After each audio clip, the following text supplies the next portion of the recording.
Emergency સેવા માટે ગુજરાત સરકાર દ્વારા મોકલવામાં આવેલ કન્ટેનરોમાં હજારોની દવા એક્સપાયરી ડેટની મળી આવી હતી। વિપક્ષ નેતા ચંદ્રકાંત ભથ્થુએ ડિઝાસ્ટર માટે મોકલવામાં આવેલ સાધનોનો મુદ્દો સભામાં ઉઠાવ્યા બાદ આજે પાણીગેટ ફાયર બ્રિગેડ ખાતે પહોંચી 2 કન્ટેનરોની તપાસ કરી હતી, જેમાં હજારોની દવાઓ હતી। જો કે આ દવાઓ એક્સપાયર થઈ જતા બિનઉપયોગી હતી, જે માટે વિપક્ષ નેતા ચંદ્રકાંત ભથ્થુએ ચીફ फायर ऑफिसर तथा पालिका तंत्र पर गंभीर आक्षेपों करे। यहाँ पर मैनेजमेंट करने वाला चीफ फायर ऑफिसर जिसके ताबे के अंदर ये दवाइयां पड़ी रही, साधन पड़ी रहे, आज दिन तक इसको खोला नहीं है। ये इस बात मैंने सभा में रजूआत करने के बाद में और इसकी ऑडिट भी कराई कि भाई इसको ऑडिट करो, इसको चेक करो, लेकिन आज दिन तक ये दवाई लोगों तक नहीं पहुंची है।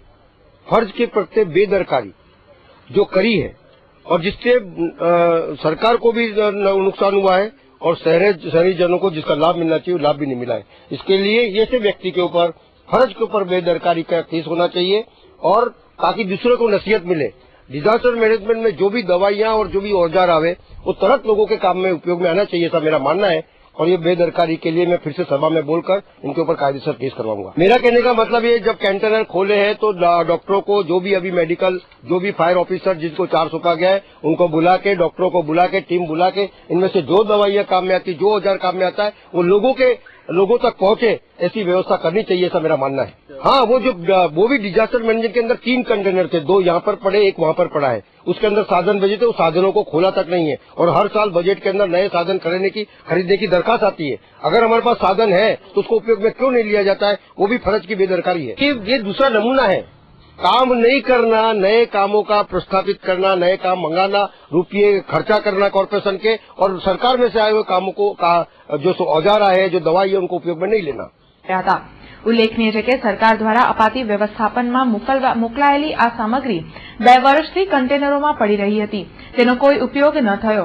हवे आ सामग्री पैकी हजारों लाखों रूपियानी दवाओं बिनउपयोगी बनी रही, ते माटे जवाबदार कोण? एक तरफ गरीबों ने जरूरियातमंदोने दवाओं मळती नथी, त्यां बीजी तरफ तंत्रनी लापरवाहीथी हजारों लाखोनी दवाओनो बगाड़ थयो। तो विपक्ष नेता चंद्रकांत भथ्थुए कारो खरीदवानी दरखास्तनो पण विरोध कर्यो हतो। विपक्ष नेता चंद्रकांत भथ्थुए शहेरीजनो पर वेरानो बोझ नाखनार सत्ताधीशो પોતાની સુવિધા માટે ગાડી લેતા ખચકાતા નથી તેવા વેધક સવાલ સાથે તંત્ર સામે રોષ ઠાલવ્યો હતો। જોવા જઈએ તો 85 કરોડ રૂપિયાનો ટેક્સ વધાર્યો છે આ લોકોએ, અને જ્યારે પૈસા નથી એટલે ટેક્સ વધાર્યો છે, તો ગાડી લાવવા માટે પૈસા કઈથી આવી ગયા? એટલે એસઓઆરએમ કરવા માટે પૈસા છે, નવી ઓફિસો બાંધવા માટે પૈસા છે, નવી ઓફિસો બદલવા માટે પૈસા છે, એટલે તાકડદીમના કરવા માટે પૈસા છે।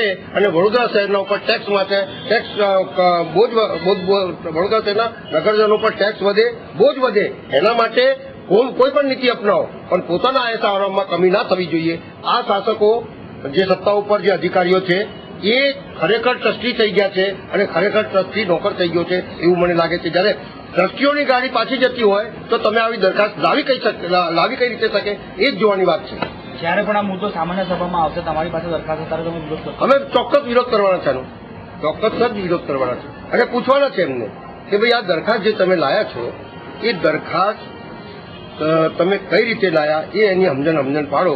જ્યારે અમે આવી ગાડીઓ ચલાવી શકતા હોય અને અમે આવી આની અંદર ફરી શકતા હોય, અને અમે તો એટલી બી તૈયારી છે કે વડોદરા શહેરના નગરજનો ઉપર જો કર અને દરની દરખાસ્ત લાયા હોત તો આ ગાડી બી પાછી લઈ લેવી તો લઈ લો, અમને એની ચિંતા નથી, પણ વડોદરા શહેરના નગરજનો પર જેટલી રાહત બને એટલી રાહત આપો તો તમારો જે સત્તા છે એ બરાબર છે। બાકી તમે એસો આરામ અને ખોટા ખર્ચા કરવા માટે અહીંયા બેઠેલા છો એવું સ્પષ્ટ જણાવી આવે છે।